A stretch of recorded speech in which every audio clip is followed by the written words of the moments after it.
soir dialoguer avec un roi. Il faut dire, Majesté, que, toujours pour le public français, que vous n'êtes pas un chef d'État comme les autres. Vous êtes à la fois le chef spirituel et le chef temporel du Royaume du Maroc. D'une part, vous êtes l'héritier d'une dynastie qui règne ici, dans ce pays, depuis 330 ans. Et d'autre part, vous êtes descendant du prophète et commandeur des croyants. Cela signifie que vous êtes investi d'une double mission, veiller au respect de l'islam et veiller au respect de la Constitution que vous avez vous-même donnée à ce pays. En vertu de cette Constitution, votre personne est sacrée et inviolable, et quiconque s'attaque à votre Majesté commet un sacrilège et doit expier son crime.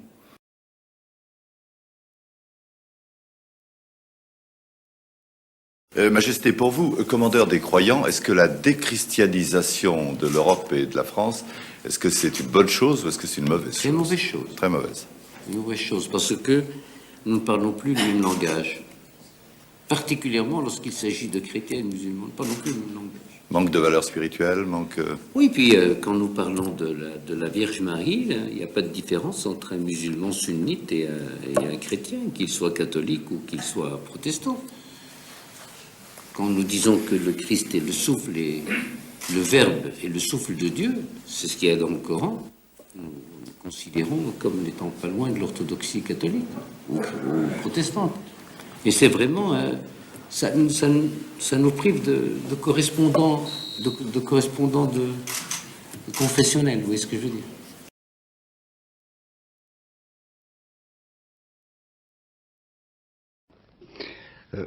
La position du gouvernement français concernant l'immigration, c'est de dire que la France ne peut pas accueillir davantage d'immigrés compte tenu de la situation économique et sociale.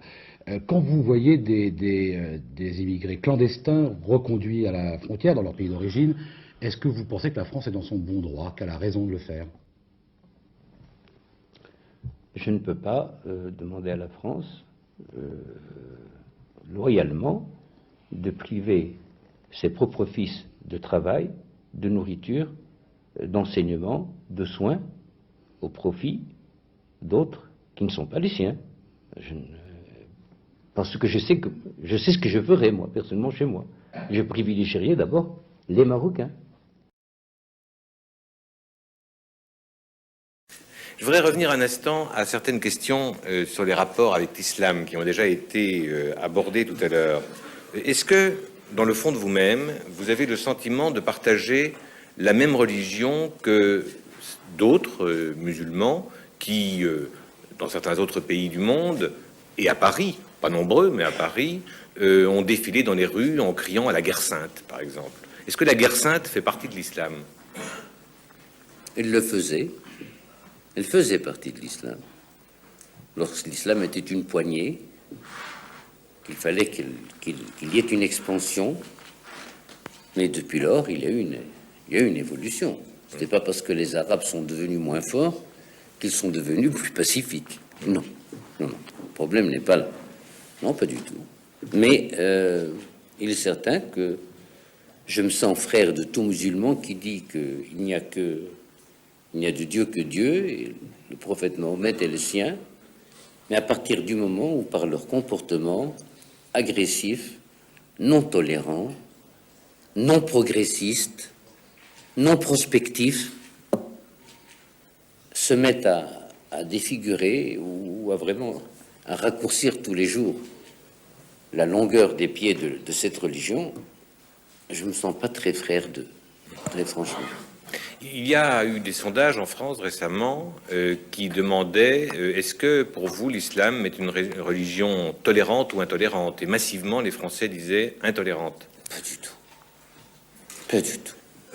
Alors, vous accueillez n'importe qui, n'importe quel charlatan qui défigure n'importe quel... sous le couvert des droits de l'homme et de l'asile politique. En somme, vous payez la facture de votre trop grande... je sais pas, je ne veux pas employer le mot naïveté, mais enfin, trop grande hospitalité qui n'est pas voyante, qui n'est pas regardante. Est-ce qu'il est pensable qu'il y ait un jour l'équivalent d'un concile de l'islam? Ah, mais ça, nous le voulons. Nous, c'est qui? C'est-à-dire nous, avec certains de nos amis de la Chia. Et nous avions commencé avant le khoménisme, a entamé un dialogue avec les disciples de Khomeini restés en Iran. Et nous sommes partis du principe suivant, leur disant, ça fait 14 siècles que l'islam n'existe.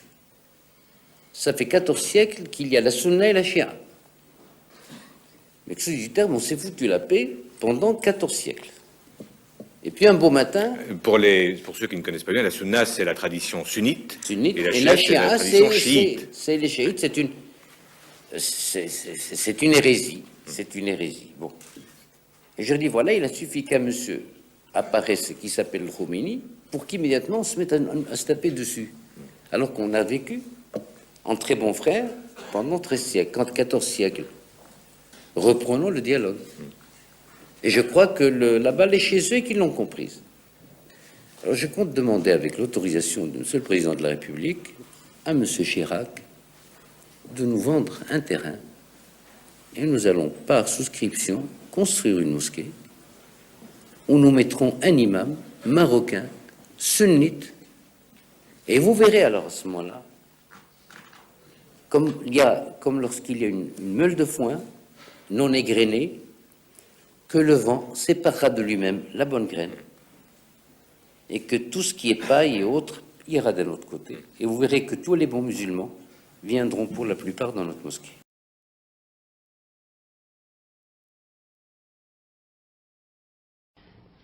Vous avez souvent parlé d'incompréhension entre la France et le monde musulman. Est-ce qu'au cœur de cette incompréhension, il n'y a pas le fait que la France considère la laïcité comme une valeur essentielle et que l'islam rejette ou n'accepte pas ce concept, cette idée de laïcité? La grande chance de la France à l'égard du monde arabe et à l'égard du monde musulman, c'est que Bonaparte est précédé dans l'histoire le père de la laïcité, Jules Ferry. Bonaparte a visité l'Égypte avant Jules Ferry. L'Institut du Caire, le respect qu'il a eu pour les musulmans, pour les mosquées, c'est parti de là. La France a fait son nid sous Bonaparte. Elle ne l'aurait pas fait sous Jules Ferry. Je peux permettre d'insister. Le problème de la laïcité pour des populations immigrées musulmanes qui rejettent cette idée-là, est-ce que vous pensez que la loi nationale doit prévaloir? Il doit... Non. Quand je vis à Paris, par exemple, où je reste quelques semaines dans ma propriété, je respecte la loi du pays où je suis. La loi de la laïcité doit être respectée.